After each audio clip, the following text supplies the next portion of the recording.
about the Penn State Nittany Lions? Because there's a UCLA side that we can get to, but I kind of think we got to start with this. How about this one?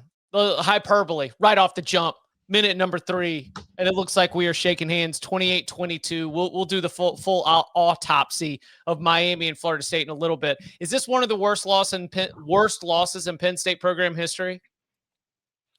I'm not going to go program history because there's a lot of history, but I would say it's probably the worst loss of the James Franklin era. Yeah. I mean, I am struggling to think what are the worst ones for Penn State. Like, I don't have like a Rolodex of, hey, here are like my top 10 worst Penn State losses of all time. But if you lose as a 4-touchdown favorite, that's got to be pretty far up there because there's a lot of programs that have never lost as a 4-touchdown favorite, period. Well, it was like when you came on here after Northern Illinois, Notre Dame, and you said, like, hey, we don't see upsets like this. If we're to even just go based on the point spread, we don't see these a lot during a college football season. And we just saw one, and oh my gosh, it was Northern Illinois. And look, UCLA is not Northern Illinois, but they were winless. They were 0-4, and there were real conversations wondering whether or not UCLA was going to win a daggum game. And then to have Tino Sinceri is out and Jerry Neuheisel is promoted, and we're like, oh gosh, what a tough situation for the young man to get thrust into, and he's got Nico cooking. I mean, Tom, is that one UCLA did things differently, or do we have to come back on Penn State because that Jim Knowles denied Dennis Sutton, and I know that James Franklin's already talking about some of the injuries that they had and players who might have been in there as a spy, on Nico and his ability to run. But come on, dog, this is the Penn State defense. Yeah, I was talking to Bud and Mikey about this before the show. I'm not going to make an excuse for Penn State because there frankly is no excuse for losing this game. Mm-hmm. You were a 4-touchdown favorite. You're playing a bad team and you lost. But I do think the reality of the situation is there was a new offensive coordinator, a guy who wasn't a play caller anywhere before. Penn State had absolutely no idea what UCLA was going to look like in this game. In the first half, UCLA really caught them off guard. Now, offensively, no excuse for how piss poor the Penn State offense performed. But defensively, I was willing to give them some grace because it's like, okay, we haven't seen this. They're doing stuff. They are beating us with it. It was 27-7 at halftime. Penn State outscored them 30-15 in the second half. So clearly the defense was able to adjust for the most part, although they still didn't get the crucial stops they needed as their offense finally woke up and mounted the comeback. To me, I just have no idea what you were doing on offense to only manage 7 points against this UCLA team that really hadn't shown an ability to stop anybody all year. And we talked about it last week after the loss to Oregon. It was too little too late with the comeback. It's like you waited too damn long to really get things going. And it was the same thing in this game. You took too long to get going. And it's just at this point, to sound like I'm, beating a dead horse, they don't have the quarterback. They don't have the receivers. Their running backs, Kanell Allen only had 8 carries in this game, but he had finished with 50 yards and 2 touchdowns. Maybe he should be getting more carries. I don't know. But I don't know, man. There's really no excuse for it. And frankly, I can understand why a Penn State fan is probably really pissed off about this because it was pathetic. Honestly, the offense the first half of this game was absolutely pathetic. 52 rushes for 280 is crazy. We can talk about how they weren't really prepared for the new scheme UCLA was going to run, like Tom said.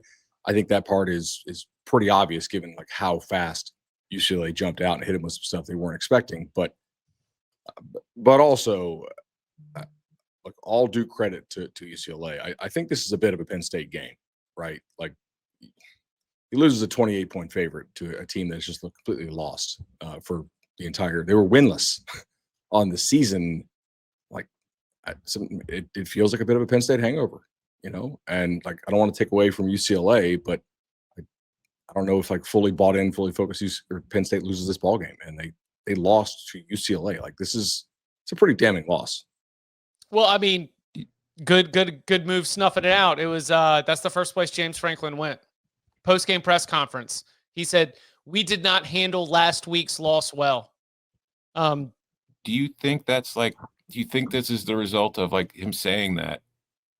Like, because there was so much put on this team coming into the season. Like, this is the year. If James Franklin's ever had a team that's going to break through and do it, and then what happens against Oregon happens. Do you think that like it kind of just broke them? Yeah, I mean, I think this is the year they had the crazy expectations. So, like maybe they just maybe there's a real hangover there for sure. So I think that here's what I think, Tom. I think that it is truly another chapter in the book of you cannot flip a switch, and it can be very dangerous if you think that you can, because you were not operating at a top level in your first couple wins of the season. And then you tried to get to that level. You played really, really you played a game that was in double overtime. You were right there. And not only do you have to turn around the next week and go play, but you've got to go play in Los Angeles, and everything that comes with it. So it can be discombobulating, I think, to try to go from 33 to 100 and then know that you can probably turn in 33 again and win. Yeah. Does that make sense? Yeah. Yeah. But I do think there are some teams that could flip the switch, because I would argue Ohio State flipped it 3 times last year, and they lost one of them by a point on the road to Oregon. But like, we saw Ohio State in cruise control for most of its time last season, except for that Oregon game, the Michigan game. And then when the playoffs started, they just took it to an entirely new level. Maybe Penn State's just not good enough to flip that switch. That's fair. I mean, there's a level of explosiveness that we have not seen from Penn State the last 3 seasons. Last 20 seasons. Yeah. No, that's not true. I mean, when they had guys like the one Clifford guy was like the one Clifford year, they had some. No, they had a run of wide receivers. I'm not going to just like memory hole when they had an NFL wide receiver almost every year for about a 4 or 5 year run. So, we don't Penn State fans. I don't know if they're even seeking this out. Though we do have a lot of fire James Franklin commentary. I don't think James Franklin's going to get fired, but man, it's going to get toxic the rest of the season. Yeah. Yeah, I mean, look, if you're somebody who gives to Penn State, it should get toxic. Not toxic in like a unhealthy way, but like, yeah, of course you should be pissed, right? Like that would be crazy. Not to be. You lost to UCLA. Like, this is a team that fired their coach in September. A team that was over. Going like, this is crazy. I mean, good company, man. It was great to see all that on CBS. Yeah. Yeah, like, if I'm going to lose my team total under, I'd rather lose it in spectacular fashion. They put up 42. I was asking them to go under 12 and a half.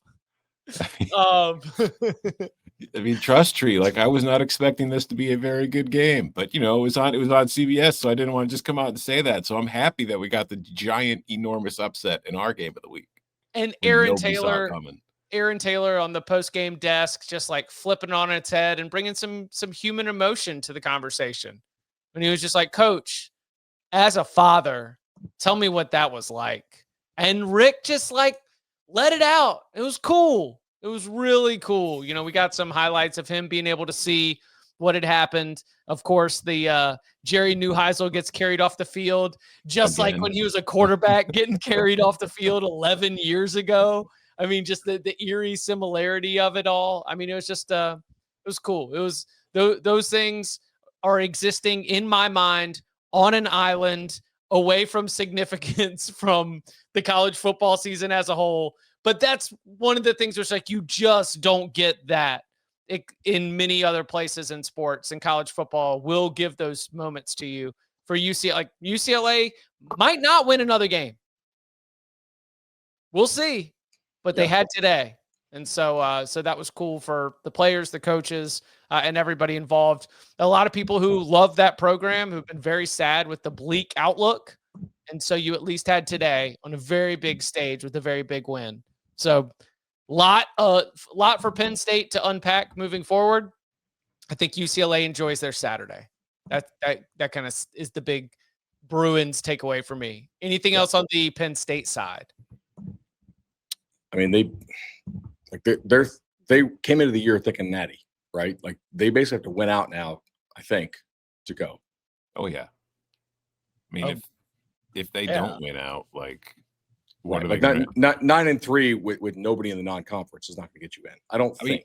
I mean, if the sport goes 0-7, then like all bets are off. But it'd be. Bud, after what happened today, I think I'm going to do 2 weeks off on playoff talk. You can do it. I mean, like I'm sure that like people are engaged. I was out on playoff talk for the 4-teamer. I think like 12-team playoff talk a lot of people like because there's like you got like 30 teams you can talk about. That's like the top half of the That's great. I'm very glad that you're engaging with a lot of people that are the 30 teams that are excited about the playoff talk. But I do not think that I can sit here and say, given what we have seen, and people at the was it like maybe 2 weeks into the season, they're like, 0-7. This is just like a 0-7 chaos.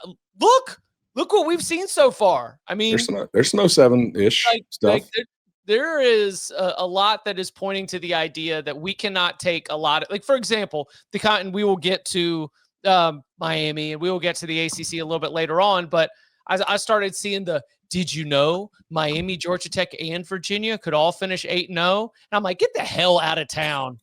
We're gonna all sit here and just say, oh yeah, we can predict every single ACC game and just write them all. Yeah. Right, well, Mikey, make a note so that way when that does happen, we can clip that part and make Chip look bad. And so that's fine. Are you kidding me? I just took a UCLA team total and they put 42 on Penn State. Okay, you can't break me anymore. God.